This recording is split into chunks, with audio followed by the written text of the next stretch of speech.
Over 80% of adults over the age of 60 are doing something every single night that they believe is harmless, even healthy. And yet, according to the latest research from the American Stroke Association, this one common habit is quietly tripling their risk of a silent, devastating stroke while they sleep. Most of you watching this right now are probably doing it without a second thought. You believe you're just resting. But what you don't know is that with each passing hour, you might be setting the stage for a morning from which you never fully recover. A morning where you wake up and a part of you is gone. Your ability to speak, to walk, to remember the names of your grandchildren. I'm Dr. Claire Mitchell. For over 25 years, I've dedicated my life to understanding the intricate workings of the aging body, particularly the brain. I've sat with countless families, holding their hands as they grapple with the aftermath of a stroke that seemingly came out of nowhere. But they don't come from nowhere. They often begin in the quietest, most vulnerable place imaginable, your bed. They begin with habits we've carried for decades, habits that were safe at 30 or 40, but become silent threats after 60. Today, we are not just going to talk about sleep.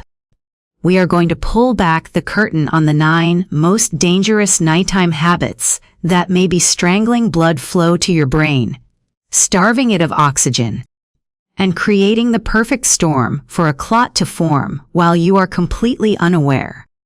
This isn't meant to scare you, it is meant to empower you. Because the power to protect yourself, to protect your future, begins with knowledge. And it begins tonight. If you or someone you love is over 60, this information is not just important, it is vital. So please, stay with me. What you learn in the next few minutes could very well save a life. Maybe even your own.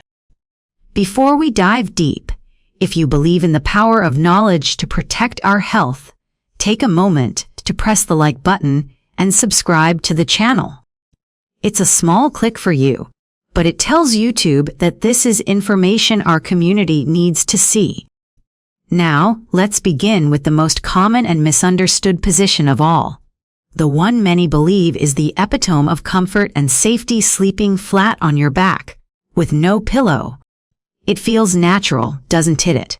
A straight spine, an open chest. For years, people have sworn by it to alleviate back pain. But here is the silent, dangerous truth that almost no one talks about. When you lie completely flat, you are forcing your brain's plumbing system to work against gravity. Think of it like this: your heart is the powerful pump that sends fresh, oxygenated blood up to your brain. But the return journey, the draining of that used blood back down through the veins in your neck, is a much more passive process. It relies on gravity to help. When your head is level with your heart, that assistance is gone. As we age, the walls of our veins lose their youthful elasticity. They become stiffer. Blood flow becomes more sluggish. So, instead of draining efficiently, blood can begin to pool in the delicate vessels of your brain. It slows down, it thickens, and in the quiet, early morning hours when your blood pressure naturally begins to rise, that stagnant blood can form a clot. You feel nothing. There is no pain, no alarm bell, but inside your head, a tiny silent catastrophe is brewing. I will never forget Mr. Leonard Whitaker, a 77-year-old retired mechanic from Michigan, a man who could fix anything, a pillar of strength for his family. Every night, without fail, he slept flat on his back, hands folded on his chest, just as he was taught in the Navy. He told me it gave him the deepest sleep he'd ever known. One morning, his wife Mary found him awake, but not there. His eyes were open, but a terrifying vacancy had taken hold. One side of his face had drooped, and he couldn't lift his right arm to reach for her. In the emergency room, the scan confirmed our fierce and ischemic stroke. A clot had formed in a major artery supplying blood to the left side of his brain. His carotid arteries, the main highways for blood in his neck, were stiff with age.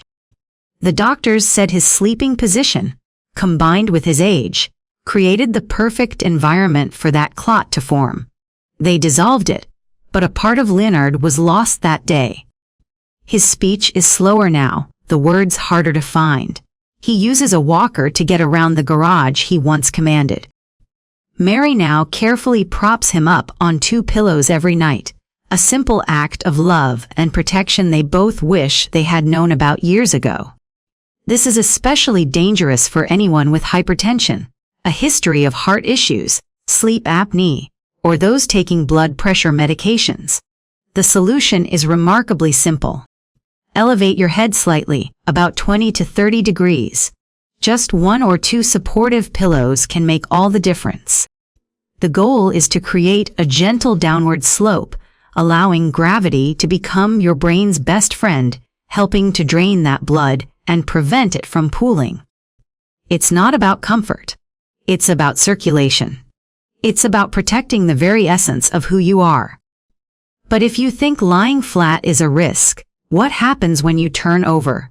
Pressing your face into the pillow is even more alarming. It involves twisting the very lifeline that feeds your brain. Let's talk about the second dangerous habit: sleeping face down, in what we call the prone position. So many people find comfort this way. It feels like a cocoon, a safe embrace from the world. Perhaps it eases an aching back or the pressure on your chest feels secure. But I need you to hear me clearly: for an aging body, this position can become a trap. When you sleep on your stomach, you are forced to turn your head sharply to one side simply to breathe. This isn't a gentle turn. It's an extreme rotation that you hold for hours. This sharp twist puts immense pressure on the vertebral arteries, which run up through your spine and supply blood to the back of your brain, the cerebellum, which controls your balance, coordination, and the brainstem, which controls your most basic life functions like breathing and consciousness. But the danger doesn't stop there. As your head sinks into a soft pillow, you are also compressing the carotid arteries on the side of your neck. The result is a double assault on your brain's blood supply. The flow is slowed, the veins are kinked, and just like a gentle stream that gets dammed up, the blood begins to stagnate. It pools, it thickens, and in the stillness of the night, it can form the very clots that lead to a massive stroke upon waking. I remember Mrs. Ethel Lawson, an 82-year-old retired schoolteacher from Uyo. She was a woman of immense grace and intellect. She came to see me after a terrifying ordeal. Her daughter found her one morning, still lying on her stomach, her speech a garbled mess, her left side completely unresponsive. The scans at the hospital revealed a large stroke in her cerebellum. The cause wasn't high cholesterol or a heart arrhythmia. It was mechanical. The years she had spent sleeping with her neck twisted in that prone position, combined with the natural narrowing of her arteries with age, had finally taken their toll. It had reduced blood flow just enough, for just long enough, for a clot to form and wreak havoc. Ethel survived, but her life was forever changed. She lost the ability to drive, to walk without a walker, to live with the independence she cherished. I had no idea, she told me, her voice filled with a quiet grief, that something as simple as how I slept could almost take my life. If you are a stomach sleeper, especially if you snore, have sleep apnea, or take any kind of sedative or sleep medication, the risk is even greater. Your body's natural alarm system, the one that would normally wake you if you were not getting enough oxygen, is suppressed. The safest alternative is to train yourself to sleep on your side. Use a firm pillow that keeps your head and neck aligned with your spine, as if you were standing up straight. A body pillow can be a wonderful tool, giving you that same sense of pressure and security against your chest and back, preventing you from rolling onto your stomach during the night. These aren't just tips for comfort, they are strategies for survival. Now, let's address another position that feels so natural, yet hides a similar danger. It's a habit millions of them have, especially side sleepers, tucking one arm under the pillow. It feels supportive, like you cradling your own head. But what you actually doing is putting your body weight directly onto the delicate network of arteries, veins, and nerves in your shoulder and neck. This includes the subclavian artery, a major vessel that supplies blood to your arm but also branches off to the vertebral arteries that feed your brain. When you compress this area for hours at a time, you're creating a bottleneck. Blood flow slows down. And just like we've discussed, slow-moving blood in aging vessels is a recipe for clots. Think about what happens when you sit with your legs crossed for too long. You get that pins and needles sensation, a clear sign that you've cut off circulation. Now imagine doing that to the arteries that feed your brain, but for 8 hours straight, without even realizing it because you're asleep. Mirror. Ellis Randall, a 75-year-old Vietnam veteran from North Carolina, learned this lesson the hard way. A man who was fiercely independent, he slept on his right side every night, his right arm curled tightly under his pillow for support. It was a habit from his military days. One morning, he was found dazed, halfway out of bed, unable to move his left leg. The scans showed a right hemisphere stroke. He didn't have the typical risk factors. But an ultrasound of his neck revealed the problem: chronic compression. Years of sleeping on that arm had compromised the blood flow just enough for a clot to form in the quiet of the night. His recovery has been a long, arduous journey. "I had no idea the way I slept could betray me," he said to me. "Don't let your sleep betray you. Keep your arms in front of you or alongside your body. Use a pillow that is firm enough to support the space between your head and the mattress on its own, so you don't feel the need to prop your head up with your arm." If this information is resonating with you, if you're recognizing some of your own habits, please type "I am learning" in the comments below. It helps me know that we are connecting on this important issue. Now, let's move from dangers of compression to dangers of suffocation, with a habit that feels incredibly cozy but could be starving your brain of its most vital nutrient, oxygen.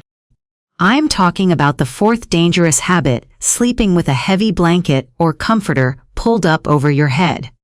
It's an almost childlike instinct, isn't it? To create a small, dark, quiet cave to block out the world. Perhaps your room is too bright, or your partner snores. Or maybe, like so many who grew up in colder homes, you find a deep sense of security under that warm cocoon. But for an older adult, this comforting habit can become quietly deadly. When you sleep with your head under the covers, you are creating a sealed environment. You are limiting the circulation of fresh air. With every breath you take, you are filling that small space with the carbon dioxide you exhale. With every passing hour, the oxygen level inside your little tent drops. Your younger body might have been able to tolerate this. At 70 or 80, your brain cannot. This state of low oxygen, called hypoxia, forces your heart to beat faster and harder to try and compensate. Your blood pressure begins to fluctuate wildly. And this combination, low oxygen and high carbon dioxide, causes your blood to become thicker and more prone to clotting. You feel warm, safe, and blissfully unaware, but your brain is slowly suffocating. And by the time morning comes, the damage may already be done. Mr. Richard Hale, an 81-year-old retired postmaster from Iowa, had been pulling the covers over his head since he was a boy. His wife would gently tease him, saying he looked like a caterpillar in a cocoon. It was his ritual for deep, uninterrupted sleep. One morning, he simply didn't wake up at his usual time. His wife found him groggy, unresponsive, his breathing shallow. At the hospital, his blood oxygen levels were dangerously low, and a scan revealed he had suffered a silent stroke deep within his brain. It wasn't caused by plaque or a heart condition. It was caused by chronic oxygen deprivation during sleep, A lifelong habit that felt so safe had nearly stolen his life. Please, find other ways to create a peaceful sleep environment. Use a soft sleep mask to block out light. Try gentle earplugs to muffle sound. Keep your room at a comfortable, cool temperature, but use breathable bedding like cotton or linen that allows air to circulate. This is not about sacrificing comfort. It is about ensuring your brain gets the steady supply of oxygen it needs to repair itself and survive the night. This leads to our fifth dangerous habit, one that many seniors turn to out of desperation for a pain-free night, sleeping upright in a recliner. An aching back, acid reflux, shortness of breath when lying flat, these are real problems, and the recliner seems like the perfect solution. But sleeping in that semi-upright, seated position for hours on end puts your circulatory system at a severe disadvantage. Gravity is constantly pulling blood down into your lower legs, causing it to pool. The angle of the chair compresses the major veins in your hips and behind your knees. The result is sluggish, stagnant blood flow in your lower extremities, which is the #1 cause of a dangerous condition called deep vein thrombosis, or DVT. This is where a large clot forms in the deep veins of your leg. That clot can stay there for a while, but eventually, a piece can break off, travel through your bloodstream, and lodge in your lungs, causing a pulmonary embolism. Or travel up to your brain, causing a massive stroke. Mrs. Barbara Keene, a 79-year-old retired florist from Kentucky, started sleeping in her recliner after a hip surgery made her bed too uncomfortable. It was supposed to be temporary. But years went by, and the recliner became her permanent bed. She would wake up with swollen ankles and feel dizzy when she stood up. These were the warning signs, but she never connected them to her chair. One morning, she was found confused, unable to move her left hand. She had a small, deep lacunar stroke, caused by a tiny clot that had likely formed in her legs and traveled upward. Her heart was fine. Her arteries were relatively clear. But her circulation had been compromised night after night for 5 years. If you must sleep elevated, an adjustable bed is a far safer option, as it allows you to raise your torso while keeping your legs relatively flat, preventing that dangerous pooling of blood. Or use a firm wedge pillow system in your bed. A recliner is for relaxing, not for sleeping. These first 5 habits have all been about a common theme: restricting blood flow through physical compression or oxygen deprivation. If you've found this section helpful, please consider sharing this video with a friend or family member. A simple share could be a life-saving piece of information for someone you love. Now, we are going to shift our focus to habits that create chaos within the body, disrupting the delicate balance of your blood pressure and nervous system while you sleep. The 6th silent threat is one that many of them simply dismiss as a normal part of getting older: restless, fragmented sleep.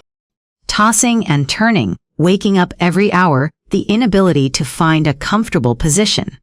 You might blame it on arthritis or a weak bladder. But I want you to consider a different possibility. What if that restlessness isn't just a symptom of poor sleep? What if it's a desperate warning signal from your brain? Each time you shift abruptly in bed, rolling over, jerking your legs, repositioning your head, you are causing a temporary fluctuation in the blood flow to your brain. In a younger person with flexible blood vessels, this is no big deal. But in an older adult with stiffened arteries, these frequent changes can create brief but dangerous periods of what we call hypoperfusion, a temporary drop in blood supply. What's even more alarming is that this constant movement may be your brain's subconscious attempt to find a position where it can get enough oxygen or blood flow. It's like your brain is gasping for air. Mrs. Nancy Delgado, a 76-year-old retired piano teacher, was the picture of elegance and precision. But for months, she'd been waking up utterly exhausted. Her husband noticed she fidgeted constantly in her sleep. Then came the morning headaches and dizziness. One night, she woke up with a numb right hand and slurred speech. It was a small ischemic stroke. Her sleep study revealed the cause. Her restless movements were causing repeated, temporary drops in brain blood flow, which eventually allowed a clot to form. This kind of fragmented sleep is dangerous for several reasons. It prevents your blood pressure from dipping naturally and safely during the night. It keeps your stress hormones, like cortisol, elevated, which can trigger those dangerous early morning blood pressure surges. And it disrupts the brain's nightly cleaning process, called the glymphatic system, leading to inflammation. If you are a restless sleeper, treat it as a medical symptom, not a personal failing. Talk to your doctor about a sleep study. Create a calming bedtime routine. Avoid caffeine and alcohol in the evening. And consider a body pillow, which can help cradle your joints and reduce the need to constantly readjust. The seventh dangerous habit is perhaps the most straightforward, yet one of the most common. I see sleeping after forgetting or intentionally skipping your blood pressure or heart medication. That little pill is not just a suggestion, it is a shield. It is what maintains stability when your body can no longer do it on its own. Your blood pressure has a natural rhythm. It should fall at night and rise in the morning. But if you have hypertension or a heart condition, that rhythm is broken. When you skip your evening dose of medication, you are removing that protective shield. Your blood pressure can spike unpredictably during the night, usually between 2 a.m. and 6 a.m. This sudden surge of pressure against already fragile, aging artery walls can be catastrophic. It can cause a plaque to rupture or create the turbulence that allows a clot to form. I cared for a gentleman named Harold Green, a 72-year-old retired electrician. He was diligent about his health. But one evening, he got distracted by a ball game and forgot his single, low-dose blood pressure pill. He thought, no big deal, I'll take it in the morning. He never got the chance. He woke up the next day in the middle of a stroke. One missed pill was the tipping point. The margin for error after 60 is incredibly small. Please take your medication consistently. Use a pill organizer. Set a reminder on your phone. Ask a loved one to check in with you. Your brain is relying on that chemical stability more than your memory is. The eighth habit is one that many people believe is actually healthy: sleeping in a very cold room. We've all heard that a cool room promotes better sleep. And that's true, to a point. But for seniors, a room that is too cold can be dangerous, especially when combined with poor neck support. As we age, our bodies become less efficient at regulating temperature. A cold environment causes vasoconstriction, the narrowing of your blood vessels, as your body tries to conserve heat. When this happens in your neck, it can restrict blood flow through those critical carotid and vertebral arteries. Now, imagine you're also sleeping with a flat, unsupportive pillow that lets your head tilt at an awkward angle.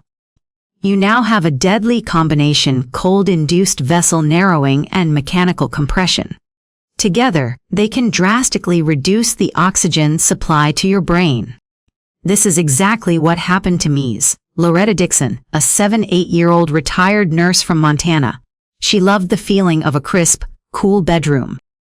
But her habit of sleeping with her neck tucked into her chest on a flat pillow, combined with the cold, led to a brainstem stroke. Keep your room cool, yes, but not cold. Around 65 to 68 degrees Fahrenheit, 1820 Celsius is ideal. And always use a supportive pillow that keeps your head in a neutral alignment with your spine. Finally, the ninth and final dangerous habit. It's the ritual that so many of them use to wind down the day: going to bed immediately after a heavy meal and a glass of alcohol. What once brought comfort can now become a silent trigger for stroke. When you eat a large, heavy meal, Your body diverts a significant amount of blood from your brain to your digestive system to handle the load. This can cause a temporary drop in brain circulation. Now, add alcohol. Initially, alcohol acts as a vasodilator, widening your blood vessels and making you feel drowsy. But as your body metabolizes it a few hours later, a rebound effect occurs. Your vessels constrict and your blood pressure surges. In an aging body, this roller coaster of circulatory changes during the night is incredibly stressful on your heart and brain. It creates the perfect unstable environment for arrhythmias and clot formation. Please, allow at least 2 to 3 hours between your last big meal and bedtime. If you choose to drink, do so in moderation and earlier in the evening. And hydrate with water. Done tea mistake the drowsiness from food and alcohol for healthy, restorative sleep. It's often the opposite. So now that we have journeyed through these 9 silent dangers, you might be feeling a little overwhelmed. But I want you to take a deep breath. Because as I said at the beginning, this is not about fear. It is about power. The power that comes from knowing exactly what to do to protect yourself starting tonight. Let's bring all of this together into a simple, actionable plan. Let's call it the Safe Sleep Sanctuary Protocol. First, position is protection. The single safest position for most seniors is sleeping on your left side. This position helps with cardiac return to the heart and even aids digestion. Your second best option is sleeping on your back, but always with your head slightly elevated. Use 1 or 2 supportive pillows or a wedge pillow to create a gentle 20 to 30 degree angle. This uses gravity to your advantage, preventing blood from pooling in your brain. Never sleep on your stomach, and never sleep with your arm tucked under your head. Second, your environment matters. Keep your bedroom cool, but not cold. Between 65 and 68 degrees is the sweet spot. Use a sleep mask and earplugs if you need darkness and quiet, but never pull the blanket over your head. Ensure your bedding is made of breathable materials. And if you have any neck or spine issues, invest in a quality cervical or contoured pillow that supports the natural curve of your neck. It's one of the best investments you can make in your brain health. Third, the pre-sleep ritual is non-negotiable. Your last heavy meal should be at least 3 hours before bed. If you take heart or blood pressure medication, take it consistently without fail. Create a calming wind-down routine that doesn't involve screens. Read a book, listen to calm music, practice gentle breathing. And hydrate throughout the day so you don't have to drink large amounts of water right before bed. These are not drastic, life-altering changes. They are small, conscious shifts in your routine. But for your brain, they are monumental acts of protection. Sleep should not be a minefield of hidden dangers. It should be a time of healing, restoration, and profound safety. You have worked your entire life to build a future for yourself and your family. Don't let a habit you never questioned undo all of that hard work. You have the knowledge now. You have the power to change. It's not about how long you sleep, it's about how wisely you sleep. Tonight, as you prepare for bed, I want you to look at your pillow, your blanket, your position, and ask yourself a simple question. Is the way I'm about to sleep helping my brain, or is it hurting it? When you protect your sleep, you protect everything that makes you who you are. Your memory, your speech, your balance, your independence, your very essence. And that is a gift worth protecting every single night. Thank you for taking this time for yourself today. If you found this information valuable, please leave a comment below with the number 1. It helps me understand what content serves you best. And don't forget to share this video with the people you care about. Together, we can turn fear into awareness, and awareness into a longer, healthier, more vibrant life. Here's to sleeping not just soundly, but safely.